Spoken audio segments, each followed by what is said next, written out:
Salam l'équipe, salam la team des Z, j'espère que vous allez bien. Le match vient de se finir, Algérie 1, Togo 0. On rappelle, c'est les A', l'équipe à Bouguera.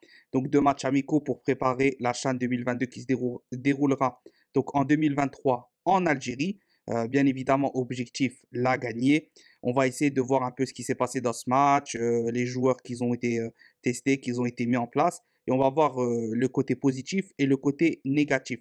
Je vous invite à vous abonner si ce n'est pas déjà fait, à mettre le petit pouce bleu pour soutenir et à participer en commentaire, me dire si vous avez vu le match et ce que vous avez pensé surtout du rendement des joueurs, mais aussi du coaching de Bouguera.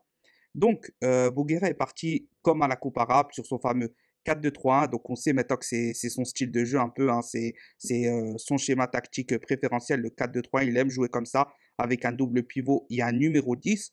Donc, il a aligné pas l'équipe forcément la meilleure, mais je pense que c'est une première équipe pour démarrer en douceur cette confrontation, sachant qu'il y a des joueurs absents, il y a des joueurs absents qui ont été retenus par leur club, etc. Donc, il a aligné Chal dans les cages, Belhaïd et Rezala en charnière centrale, Chiri à gauche, Loussif à droite. Le double pivot, c'était Mrizig et Cassis. Ensuite, il a mis en 10 Dahamni. Et devant, Frioui en buteur, à gauche des Debir et Tahar sur la droite. Bon, pour moi, je dis, c'est pas forcément la meilleure composition, comme je l'ai dit. On attend plutôt le match retour. Je pense qu'il va aligner Ben Bourli, etc. Là, il a voulu mettre en jambe un peu tout le monde. D'ailleurs, je crois qu'il y a eu 5 changements. Il a fait rentrer ensuite un gardien. Il a fait rentrer Titraoui, Boulbina. Donc voilà, il y a eu pas mal de changements. Donc le but est venu assez rapidement sur une erreur de la défense du Togo. Et c'est là où on se dit, honnêtement, s'il n'y aurait pas eu cette erreur, je ne sais pas si on aurait marqué. Alors, il y a du point positif dans cette équipe, c'est que Belmadi a un style de jeu vraiment basé sur la construction. Les joueurs n'hésitent pas à revenir derrière pour reconstruire sereinement, essayer d'avoir des phases offensives bien construites, etc. Ça va aussi bien sur les couloirs que dans l'axe. Ça, c'est clair et net. C'est une identité de jeu qu'il est en train de mettre en place et il reste fidèle à celle-ci. Alors, à la Coupe arabe, on l'a un peu moins vu bah, parce qu'il y avait les stars de l'équipe, etc. C'était plus difficile d'imposer ça. Mais là, on l'avait vu face au Libéria et on le revoit ici. Donc ça, pour moi, c'est positif.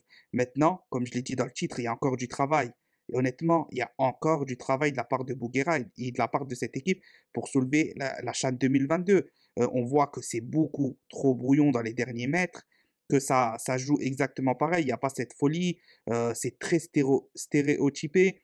On voit que sur les couloirs, c'est pas assez rapide. Alors des fois, quand ça dédouble, c'est intéressant.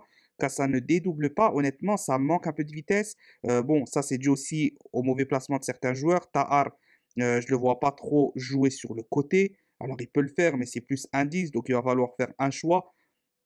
Tu peux pas mettre tous les joueurs que tu veux et changer les postes comme tu le veux.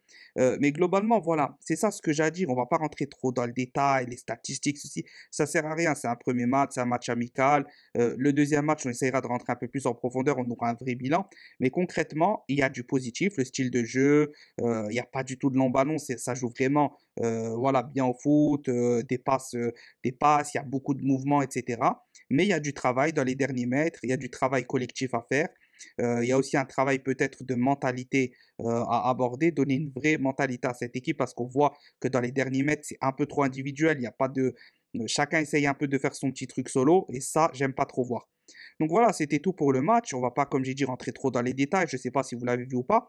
En tout cas, si vous l'avez vu, n'hésitez pas à me donner votre avis sur l'équipe, sur Bouguera, sur les résultats. Est-ce que c'est un bon résultat ou non? Est-ce que vous attendrez du match de retour? Moi, ce que j'attends du match de retour, c'est une autre équipe. Hein, je veux voir un Kendoussi, un Dermoum, un Ben Bourli. Je veux voir au moins un nouveau défenseur dans la charnière, Medjaden en gardien titulaire, etc. etc. Tahia l'Algérie, quoi qu'il arrive, dans la victoire comme dans la défaite. Salam l'équipe.